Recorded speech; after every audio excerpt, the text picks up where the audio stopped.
Siapa bilang mobil listrik harus selalu ribet cari SPKLU? PT Mobil Anak Bangsa atau MAB baru saja bikin gebrakan yang cukup bikin dahi berkerut sekaligus kagum. Bukan cuma sekedar rilis mobil listrik biasa, perusahaan besutan Muldoko ini menggandeng Solarski Mobility Technology dan PT Fortuna Ventura Investindo untuk menghadirkan mobil listrik bertenaga surya pertama di dunia yang bakal diproduksi massal di Indonesia. Bayangkan kamu punya mobil yang bisa makan cahaya matahari sambil parkir di depan rumah. Kedengarannya futuristik banget ya. Yuk kita bedah rencana besar mereka.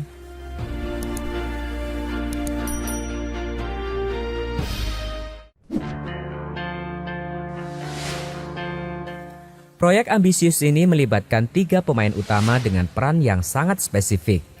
PT MAB sebagai tuan rumah, MAB akan menggunakan fasilitas pabrik mereka di Demak, Jawa Tengah untuk merakit unit ini secara lokal dengan skema IKD. Solarski Mobility, perusahaan asal Hong Kong ini bertindak sebagai otak teknologi.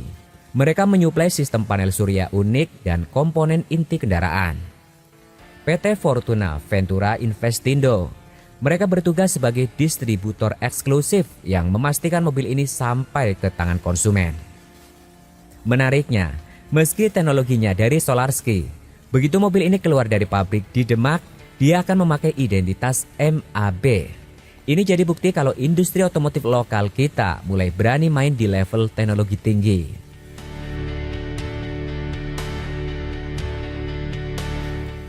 Mobil pertama yang akan lahir dari rahim kolaborasi ini diberi nama Solarski Sunvi.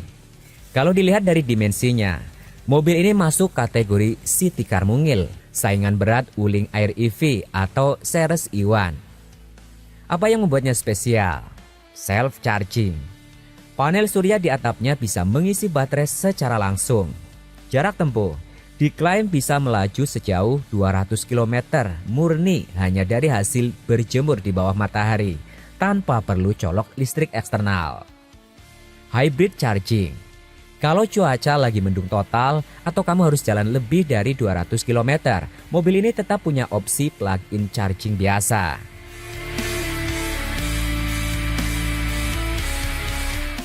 Ini dia bagian yang paling menarik. Di tengah harga mobil listrik yang masih dianggap mahal oleh sebagian orang, MAB menargetkan harga Solarski Sunvi di bawah 150 juta rupiah. Angka ini jelas sangat kompetitif. Dengan harga segitu, MAB nggak cuma menyasar kaum urban yang ingin gaya hidup hijau, tapi juga operasional bisnis atau kendaraan kedua bagi keluarga. PT Fortuna Ventura bahkan sudah berani pasang badan dengan komitmen pembelian 2.000 unit di tahun pertama dan berharap bisa tembus 10.000 unit per tahun seiring meningkatnya kepercayaan masyarakat. Solarski Sunvi tampil sebagai penantang serius di pasar mikro EV Indonesia dengan keunggulan utama pada teknologi panel surya yang memungkinkannya mengisi daya secara mandiri saat terjemur matahari. Dibandingkan dengan Wuling Air EV atau Ceres E1 yang sepenuhnya bergantung pada pengisian daya kabel atau plug-in, Solarski menawarkan ketenangan ekstra bagi pengguna yang jauh dari jangkauan SPKLU.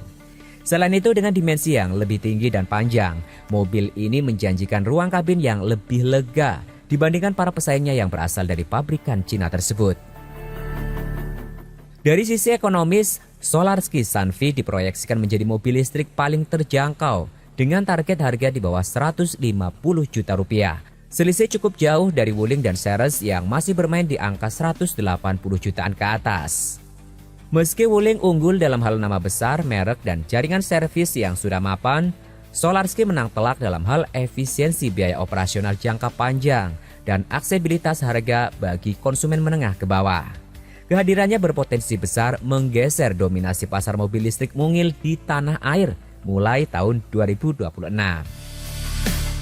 Meski terdengar sangat menjanjikan, ada beberapa hal yang perlu kita telaah lebih jauh soal kehadiran mobil bertenaga surya di tanah air. Potensi geografis yang maksimal. Indonesia berada di garis khatulistiwa. Kita punya paparan sinar matahari hampir sepanjang tahun dengan durasi rata-rata 10 hingga 12 jam sehari. Di negara 4 musim, mobil tenaga surya mungkin hanya efektif di musim panas. Tapi di sini, setiap hari adalah hari pengisian daya. Secara teori, efisiensi panel surya di Indonesia akan jauh lebih tinggi dibandingkan di Eropa atau Asia Timur. Tantangan infrastruktur versus kemandirian energi. Masalah utama adopsi EV di Indonesia saat ini adalah sebaran SPKLU atau stasiun pengisian kendaraan listrik umum yang belum merata, terutama di luar kota besar. Solarski Sunvi hadir sebagai solusi jalan tengah. Kamu nggak perlu panik kalau baterai mepet dan nggak nemu colokan. Cukup parkir di tempat terbuka, biarkan alam bekerja. Perawatan panel surya. Salah satu ulasan yang sering terlupakan adalah soal pemeliharaan. Panel surya pada mobil sangat rentan terhadap debu, kotoran burung, hingga polusi udara yang sangat pekat di kota besar seperti Jakarta. Lapisan kotoran tipis saja bisa menurunkan efisiensi penyerapan energi matahari secara signifikan. Jadi pemilik Solarski Sunvi nantinya harus rajin-rajin menjaga kebersihan atap mobilnya agar performa pengisian tetap maksimal. Keamanan dan durabilitas. Memasang panel surya di benda yang bergerak seperti mobil berbeda dengan memasangnya di atap rumah. Ada faktor getaran, guncangan jalan yang rusak, hingga resiko benturan, misalnya kejatuhan ranting pohon. Kita perlu melihat bagaimana MAB dan Solarski menjamin durabilitas panel ini dalam jangka panjang. Mengingat penggantian panel surya tentu nggak semurah mengganti ban.